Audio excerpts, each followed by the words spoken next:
I want to lead off with big congrats to Coach Levy, Coach Hutzler, the rest of their staff for the awesome win on the road after 3 tough ones, man. I mean, overtime, and then a last drive that got stalled, if you will.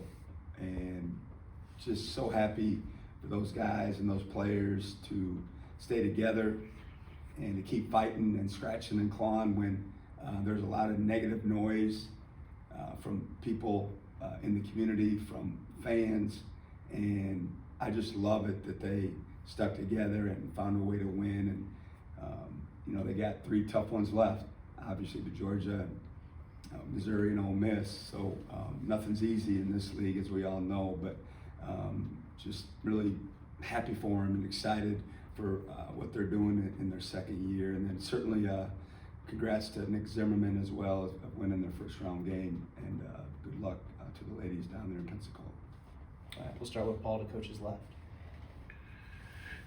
Coach, I know you're never concerned about the scoreboard in closed door scrimmages or exhibition games, but what just dissecting that film and looking back on that game against Houston, what were some of the main things you took away from the makeup of your team? I know it'll take a while for them to really develop their identity, but what were the things you took away from that game?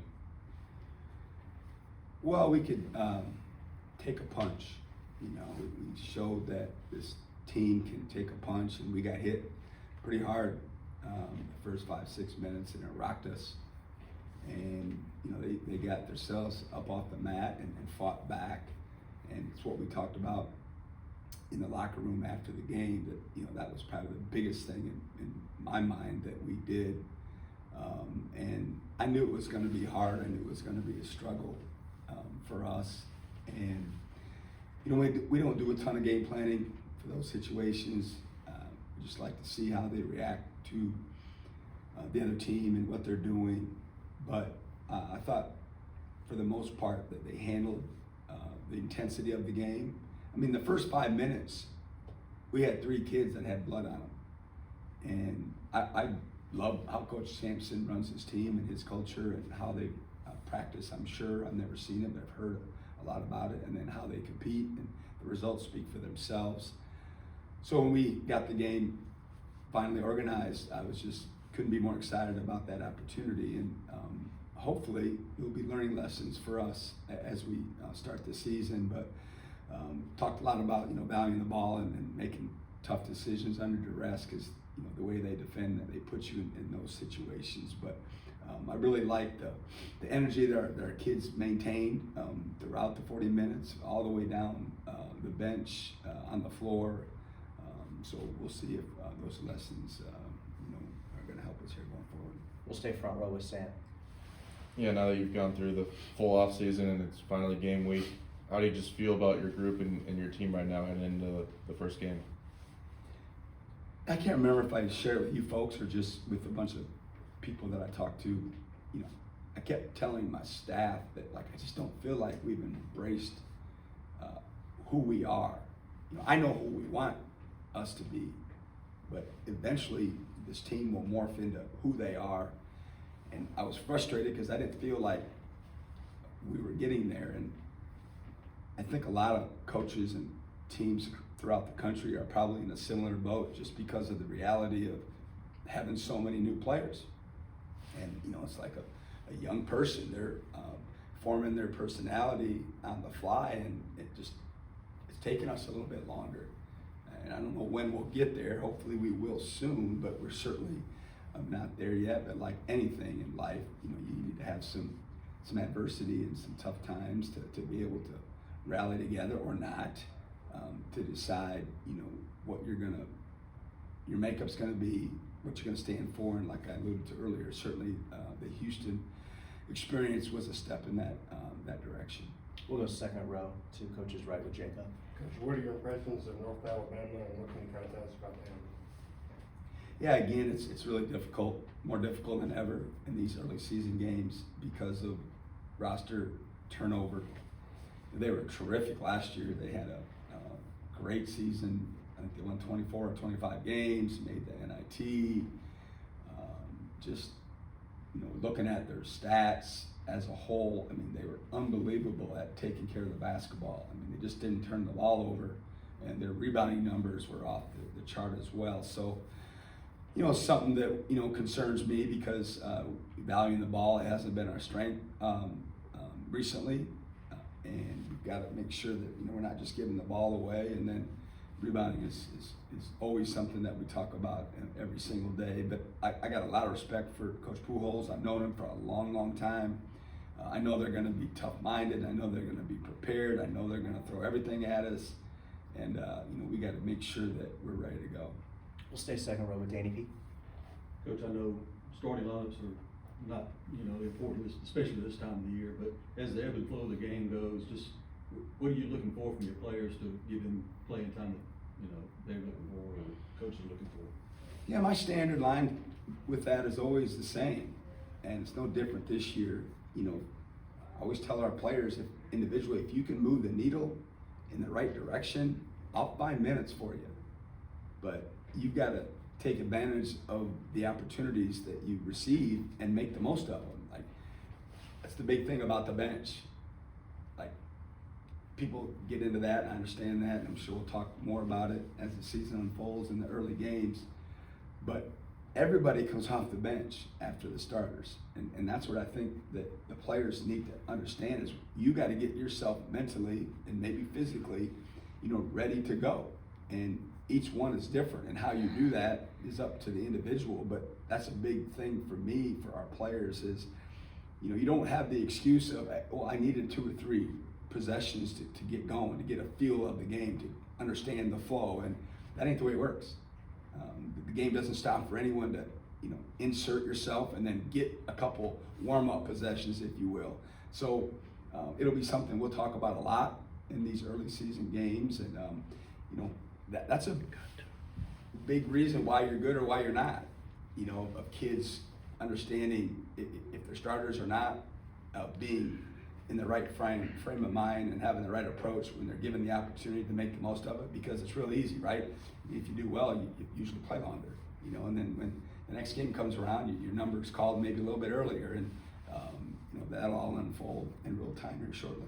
We'll go back to Paul for 2. Coach, obviously Jaden Epps didn't play much in that exhibition game and got hurt.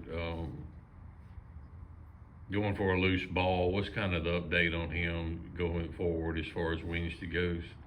Yeah, Jaden was concussed and went through the protocol and returned to action this past weekend. So he's through it.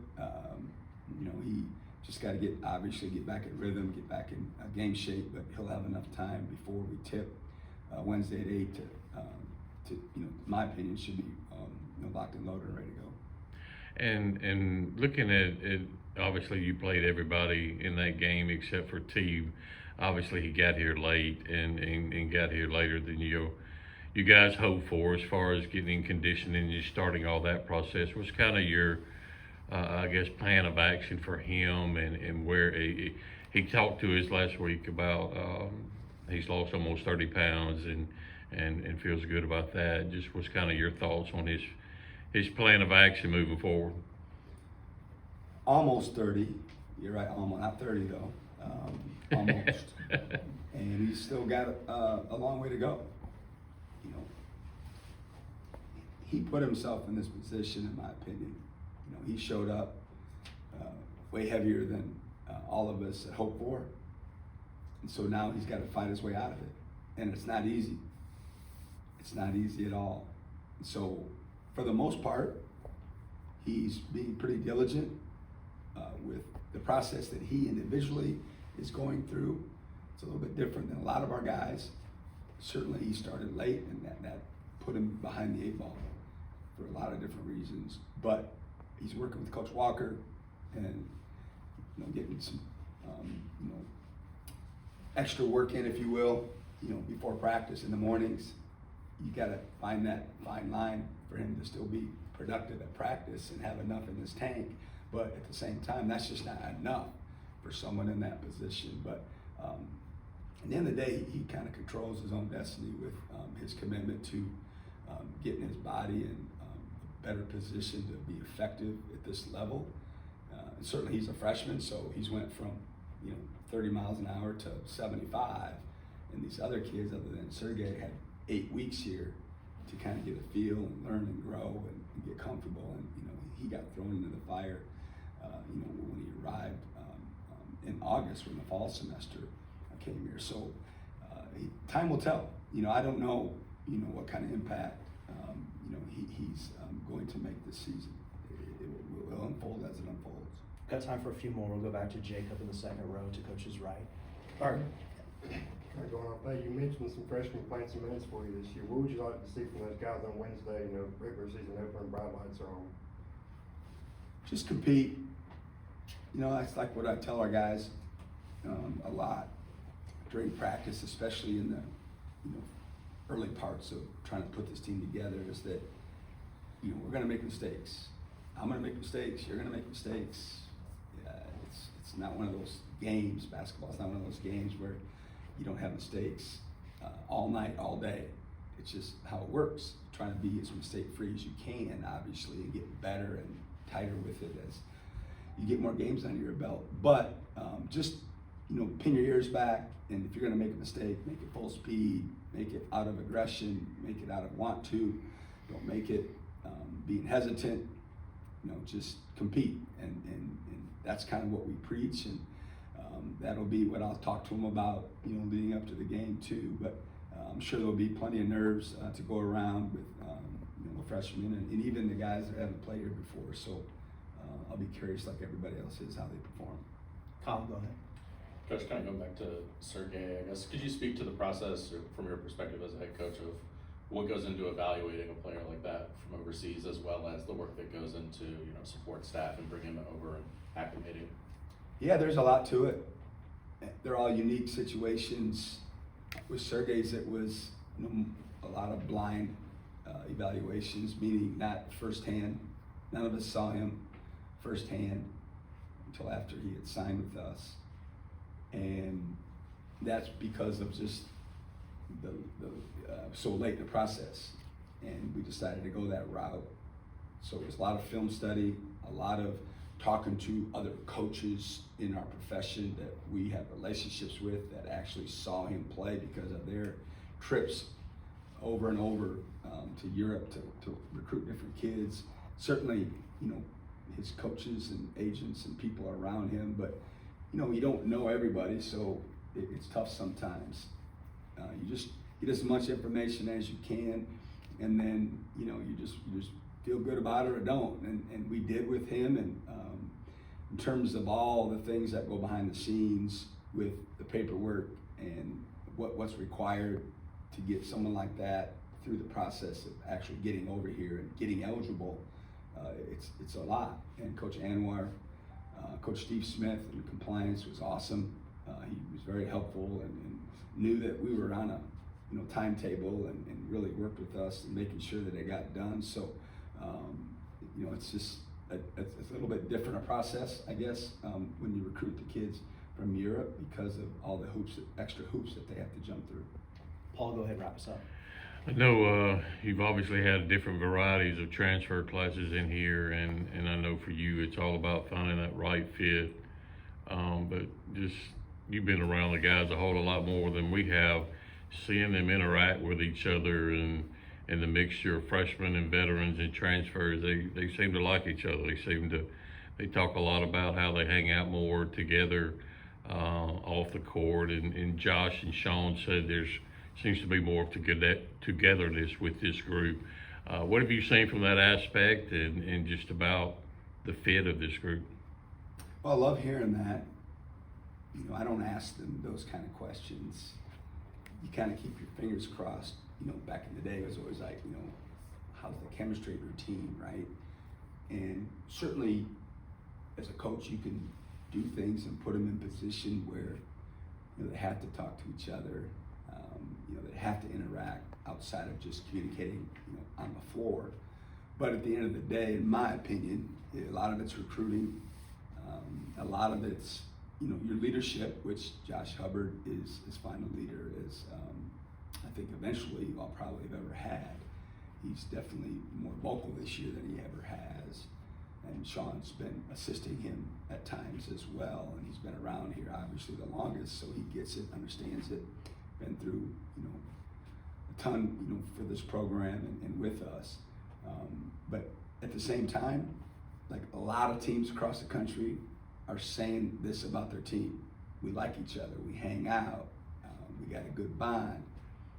Well, ask us in a month where we're at, because when the games start and starters start and guys come off the bench and some guys don't play the minutes that they think they deserve to play, then you'll find out what kind of close-knit family basketball-wise you have, because it's easy when those things aren't happening. Everybody likes each other because everybody in their mind thinks that all their dreams and goals for this particular year are going to come true. And obviously they're not. More often than not, they're not. And so that'll be something that, in a month, if you remember, you can ask me and we'll see where we're at then. All right, thanks everybody. We'll see Appreciate you it. Wednesday. Thanks.